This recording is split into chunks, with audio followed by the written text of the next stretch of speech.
Bismillahirrahmanirrahim. Assalamualaikum warahmatullahi wabarakatuh.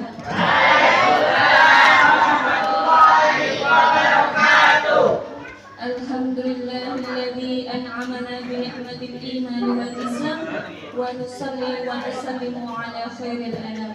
Sallallahu ala sayyidina Muhammad wa ala alihi rasulillahi ajma'in. Yang sama-sama kita hormati, kita muliakan Bapak Ibu Majelis Guru yang hadir pada pagi hari ini. Kemudian kepada Ananda yang selalu insya Allah dalam keadaan sehat. Amin.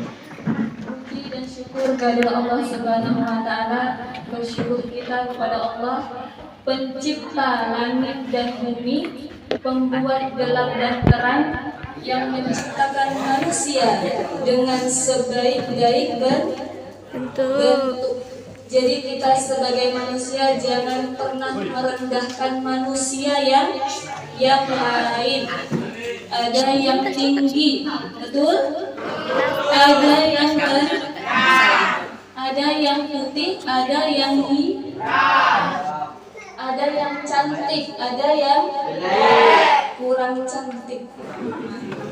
Jadi jangan sekali-kali kita merendahkan fisik orang lain, karena yang menciptakan fisik kita siapa?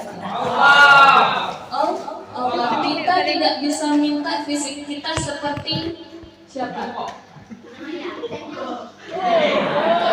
Luna Maya misalkan, tidak bisa minta seperti itu. Kita minta fisik kita, ya Allah, mata saya seperti siapa? Shirin Sultan misalkan. Badan saya seperti, tidak bisa kita minta. Itu semua pemberian dari kita sudah diciptakan dengan sebaik-baiknya bentuk. Maka dari itu patutlah kita bersyukur. Kemudian kita juga bersyukur bahwasanya kita masih diberikan nikmat oleh Allah, terutama nikmat iman dan nikmat Islam. Kemudian juga Allah memberikan kita nikmat kesehatan, sehingga pada kesempatan kali ini kita masih diberikan oleh Allah kesempatan untuk hadir di acara yang sangat luar biasa ini. Punya mata? Ya. Alhamdulillah. Punya hidung? Ya. Alhamdulillah. Ada yang tak punya telinga? Ada? Ya. Lengkap telinganya? Ya. Kalau lengkap maka gunakanlah dengan sebaik-baik. Ya. Jika ada guru berbicara maka dengar. Ya. Nah itu dia kita bersyukur. Cara kita bersyukur pada Allah itu dengan seperti itu.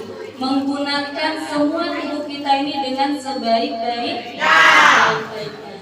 Kemudian salawat dan salam semoga tetap tercurahkan kepada Nabi kita, sang pemimpin kita, murabbi kita, Nabi besar Muhammad sallallahu alaihi wasallam, penutup para nabi dan rasul yang membawa kabar gembira dan ancaman, yang dengan kehadiran beliaulah Allah menyelamatkan manusia dari kesesatan.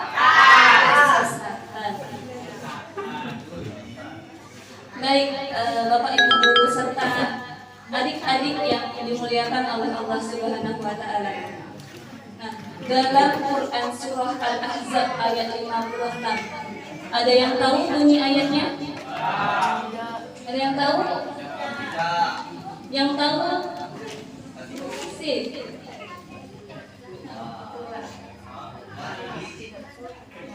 Dari Bu? 1000? 10.000. Yang tahu isi dari Quran surah Al-Ahzab ayat 56? Bapak 10.000. Ada yang tahu hafal? Dalam Quran berarti hangus ya? Hangus. Baik, dalam Quran surah Al-Ahzab ayat 56 dijelaskan Allah berfirman, Innallaha wa malaikatahu yusholluna 'alan nabi. Sungguhnya Allah dan para malaikat bersolawat kepada Nabi. Ya ayyuhalladzina amanu, wahai orang-orang yang beriman, sallu alaihi wa sallimu taslima, bersolawatlah kamu kata Allah dengan sebaik dan sebenar-benar solawat. Yuk sama-sama. Sallallahu ala Muhammad. Sallallahu alaihi wasallam. Sallallahu ala Muhammad. Sallallahu alaihi wasallam. Sekali lagi. Sallallahu ala Muhammad. Sallallahu alaihi wasallam. Sallallahu ala Muhammad. Sallallahu alaihi wasallam. Kalau sama-sama merdu ya. Oke, baik. Kepada anak-anak semua, adik-adik semua, pada kesempatan kali ini, pada hari ini, kakak ya, soalnya kakak alumni dari MTS Al Ansal. Jadi berhubung juga masih muda, jadi kakak saja panggilnya dengan kakak. Oke, sebelum kakak akan bercerita, mungkin cerita ini sering sekali kita dengar, apalagi pada saat momen Maulid Nabi. Nah, sebelum itu kakak akan tes kefokusan dari adik-adik semua. Coba dengarkan baik-baik ya. Ini latih kefokusan. Ya, perhatikan dan dengarkan baik-baik. Coba semuanya. Tangannya ke atas.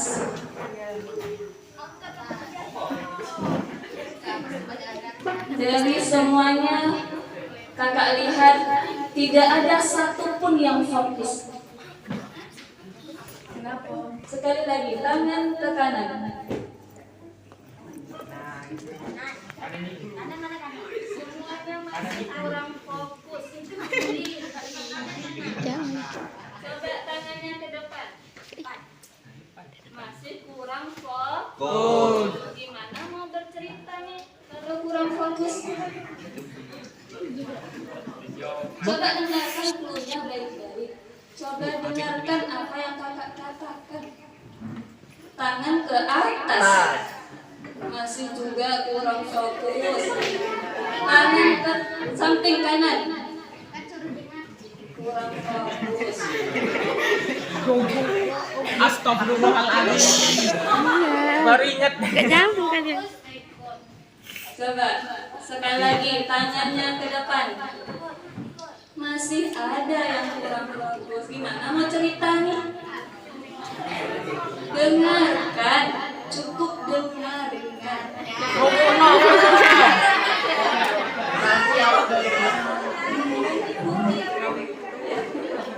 Gak nyambung, gak nyambung. Oh.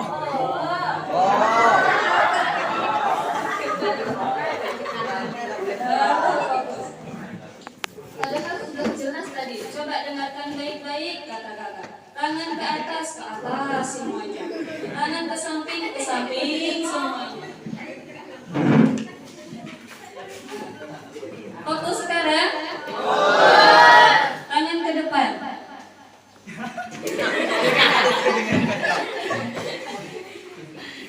Oke, baik. Kita lanjut. Janji akan mendengarkan dengan baik. Janji menepati janji itu adalah salah satu akhlak Rasulullah, sifat Rasulullah. Kalau cinta kepada Rasulullah berarti harus menepati janji. Jika ada yang bergerak atau ada yang berkata-kata, nanti akan kakak suruh ke depan. Bisa? Pada hari ini marilah sama-sama kita mendengar sebuah kisah dari seseorang yang paling kita cintai. Kisah dari seseorang yang paling kita sayangi. Kisah seseorang dari orang yang paling sangat kita rindukan untuk sama-sama di surganya Allah nanti. Mari sama-sama kita simak bagaimana kelahiran sampai turunnya wahyu dari Nabi kita Muhammad Sallallahu Alaihi Wasallam. Adik-adik yang dimuliakan oleh Allah, yang sama-sama kita cintai, Nabi Muhammad Sallallahu Alaihi Wasallam lahir pada tanggal 12 Rabiul Awal, bertepatan pada tahun gajah. Dinamakan tahun gajah karena pada saat itu ada seorang raja dari Yaman bernama Abraha yang sangat membenci Mekah dan Ka'bah pada saat itu. Kenapa Raja Abraha membenci Mekah dan Ka'bah pada saat itu? Karena Abraha sangat iri. Banyak sekali orang-orang yang datang ke Ka'bah dan Mekah, berbondong-bondong untuk melakukan ibadah, menyembah berhala pada saat itu, berbondong-bondong untuk melakukan perdagangan yang sangat hebat di sana, sehingga membuat Raja Abraha iri terhadap keadaan Mekah dan Ka'bah pada saat itu. Dan pada akhirnya Raja Abraha pun menyuruh bala tentara bergajahnya untuk menyerang Ka'bah. Ketika Raja Abraha dan bala tentara bergajahnya menyerang Ka'bah, sesuai yang dijelaskan dalam surah Al-Fil, datang burung-burung yang sangat banyak membawa batu yang berisikan api, kemudian menjatuhkan batu itu ke bawah ke tentara bergajah dan Raja Abraha, sehingga tewaslah, mati Raja Abraha dan bala tentara bergajahnya. Itulah di mana kisah kelahiran dari Nabi Muhammad SAW, putra dari Abdullah dan Aminah. Kelahiran Rasulullah SAW membawa sebuah keajaiban yang sangat luar biasa. Pada saat itu Allah memerintahkan kepada malaikatnya untuk membuka pintu-pintu surga. Kemudian yang ada di bumi semuanya menjadi tenang dan damai, tanaman-tanaman menjadi subur. Kemudian pada diri bayi tersebut memancarlah cahaya yang sangat terang benderang, menerangi seluruh kota pada saat itu. Itulah kelahiran dari bayi yang belum pernah ada namanya sebelumnya, Ahmad atau Muhammad, yang kelahiran beliau telah diprediksi dari kitab-kitab sebelumnya. Apa saja kitab-kitabnya sebelum Al-Quran? Telah diprediksi oleh kitab sebelumnya, Injil, Zabur, Taurat, yang sudah diberitahukan kepada para nabi-nabi sebelum Nabi Muhammad SAW. Adik-adik yang dimuliakan oleh Allah Subhanahu wa Ta'ala, Nabi Muhammad SAW lahir dalam keadaan yatim, tidak mempunyai ayah, karena pada saat dalam kandungan ayah Nabi Muhammad meninggal dunia. Kemudian lahirlah Nabi Muhammad. Sesuai tradisi Arab pada masa itu, setiap bayi yang lahir akan diserahkan kepada wanita yang ada di pedesaan. Untuk apa? Disusui. Nah, Nabi Muhammad SAW disusui pertama kali oleh Suwaibah, yang juga menjadi ibu susu bagi pamannya Hamzah bin Abdul Muthalib. Hanya beberapa hari saja Nabi Muhammad disusui oleh Suwaibah. Kemudian Nabi Muhammad disusui oleh perempuan pedesaan bernama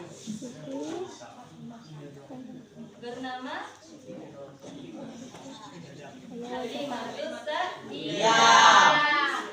Ketika Nabi Muhammad SAW disusui oleh Halimah Kemudian terjadilah hal-hal yang sangat luar biasa terjadi. Seperti apa? Misalkan tanaman-tanaman menjadi subur, hewan ternak berkembang biak dengan sangat banyak, sehingga membuat Halimatus Sa'diyah semakin mencintai dan menyayangi Nabi Muhammad SAW. Kemudian pada usia kecil juga Nabi Muhammad SAW didatangi oleh malaikat Jibril untuk dibelah dadanya, untuk disucikan jantungnya, dibersihkan diri Rasulullah SAW.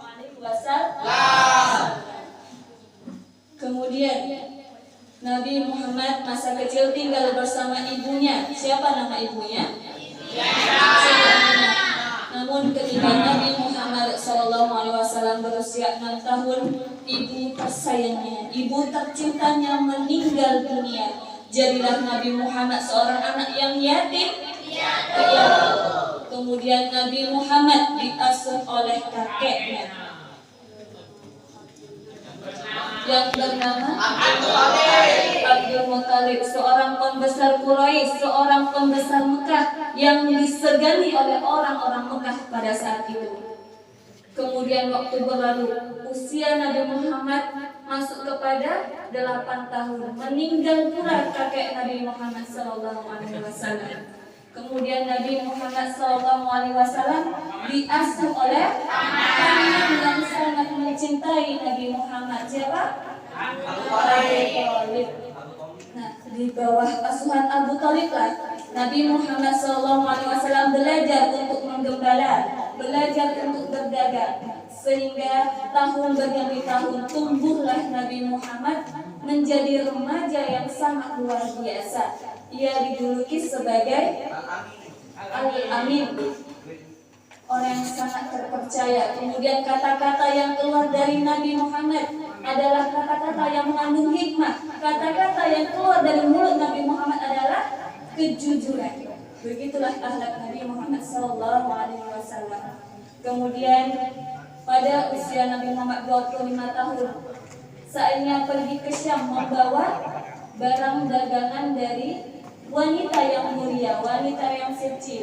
Siapa? Khadijah binti Khuwailid.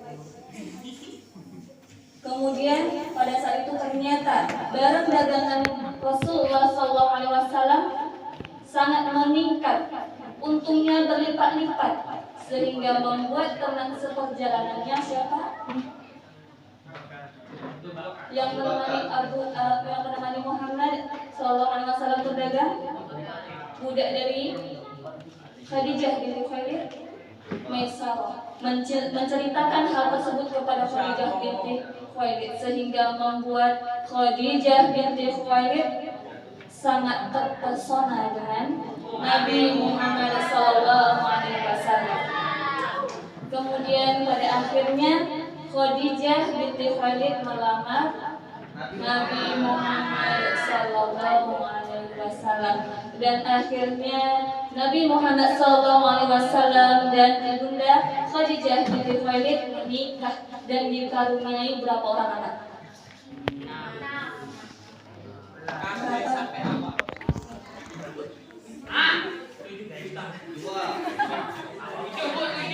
Di sana untuk jajan hari ini 5.000, besok 5.000. Siapa aja?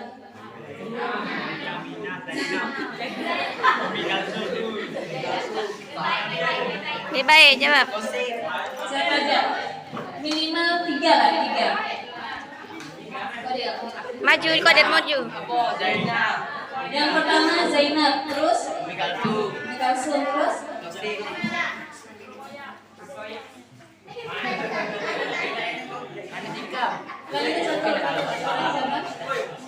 yang bungsu, yang hidup, yang masih hidup.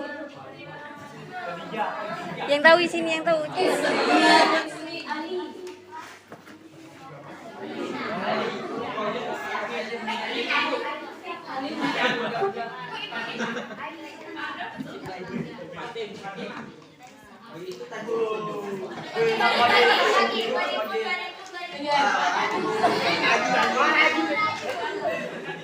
Coba ada yang hafal nggak?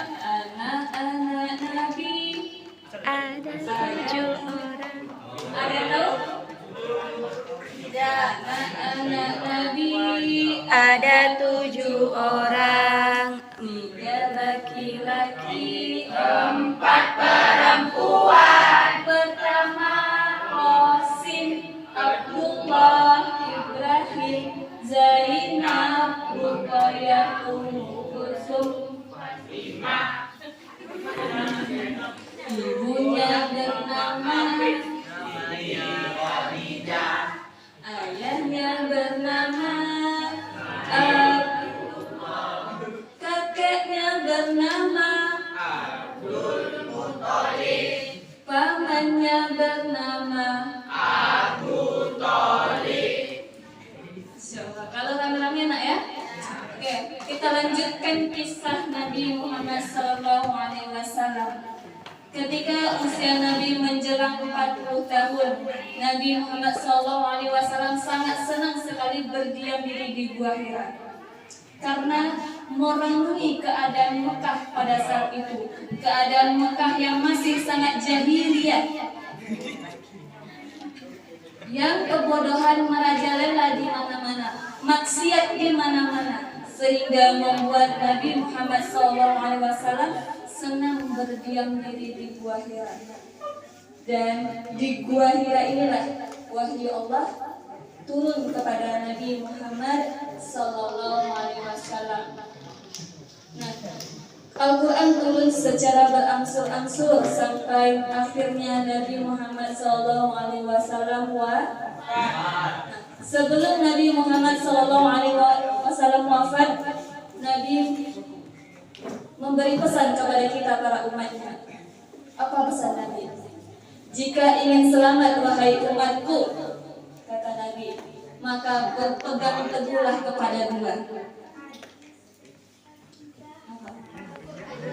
Al-Quran dan hadis.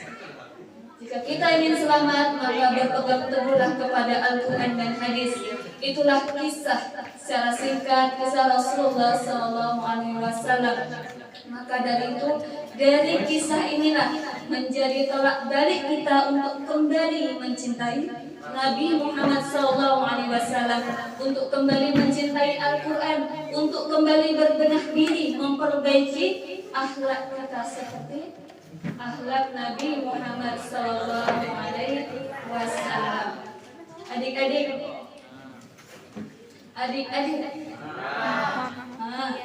kalau dipanggil Iya. cinta kepada Nabi, cinta kepada Nabi, cinta, buktinya itu adalah sebuah kewajiban kita kepada Allah, mengaji. Bukannya cinta itu harus dibuktikan? Harus. Betul, mengikuti sunnah Rasul. Apa sunnah Rasul? Yang telah diikuti apa? Apa? Makan kurma ketika berbuka, ya kan? Yang lain? Baca bismillah. Nah, luar biasa anak kita, yes. Ternyata sangat luar biasa sekali. Nah, dengan begitu, marilah sama-sama kita memperbaiki diri kita, kemudian kita menjaga amalan-amalan kita. Nah, seperti yang dilaksanakan oleh Rasulullah SAW, sunnah-sunnah kita jalankan, kemudian sifat-sifat kita diperbaiki yang buruk menjadi baik. Mungkin ini juga tadi pesan dari Pak Kepala Madrasah terkait tentang teknologi. Kita berada, adik-adik semua berada di era 4.0, ya, di mana teknologi begitu pesat. Seperti apa? Salah satu HP, komputer. Sadar nggak kita ketika kita ini senang dengan HP, kemudian kita lalai dengan yang lain? Sadar nggak? Sadar. Dengan itu berubah nggak? Katanya cinta kepada Rasul, tapi tak dibuktikan. Terhadap sunnah-sunnahnya kita lalai. Katanya cinta, mana buktinya kata Rasul? Nabi Muhammad SAW sebelum wafat berpesan, jaga sholat. Bukan berpesan jaga harta. Wahai umatku, jaga harta kalian. Tidak, tapi jaga sholat. Kemudian ikuti aku. Aku adalah suri tauladan yang baik. Nah, itu kata Nabi. Makanya kita harus mengikuti sifat dan akhlak Rasulullah SAW. Tahu nggak adik-adik? Di sini siapa yang sering bermain game atau istilahnya bisa dikatakan kecanduan game?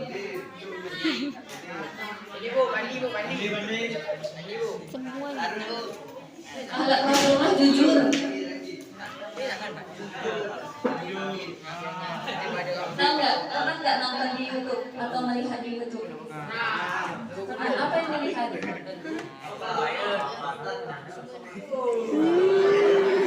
Masya Allah. Semoga menjadi penerus Ustaz Muhammad ya.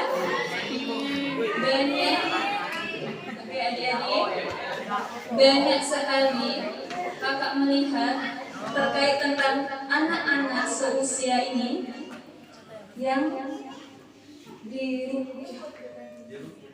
Jadi kebanyakan anak-anak yang kecanduan game itu ada isinya. Sehingga ketika dikasih tahu oleh orang tua, dikasih tahu oleh kakaknya, dikasih tahu oleh gurunya,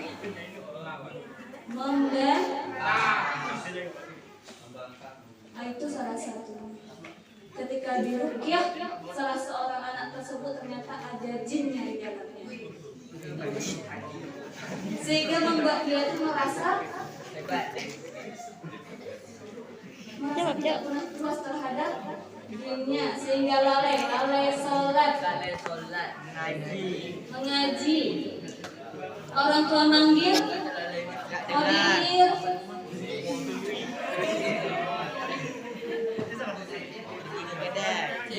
Diam saja. Fokus dengan HP-nya itu salah satu tanda kita tidak cinta terhadap Rasulullah. Sekali lagi, cinta kepada Nabi. Cinta. Wadir, tadi subuhnya jam berapa? Kena kode. Jam berapa subuhnya? Subuhnya dirangkap ke sholat duha. Luar biasa. Itu bukan menandakan kita cinta kepada Nabi. Jadi patut dipertanyakan pada diri kita masing-masing, cintakah kita kepada Nabi Muhammad? Apa buktinya? Mau berubah? Mau berubah? Mau berubah? Mulai sekarang tanamkan dalam diri kita, saya pasti bisa berubah, meneladani akhlak Rasulullah Sallallahu Alaihi Wasallam. Akhlak Rasulullah juga adalah patuh kepada guru. Maka dari itu, apabila guru berkata, guru memberikan pelajaran, guru memberikan nasihat, dengarkanlah dan amalkan. Baik, semoga sama-sama kita menjadi umat yang terbaik bagi Nabi Muhammad Sallallahu Alaihi Wasallam. Coba salawat sekali lagi. Sallallahu Alaihi Muhammad.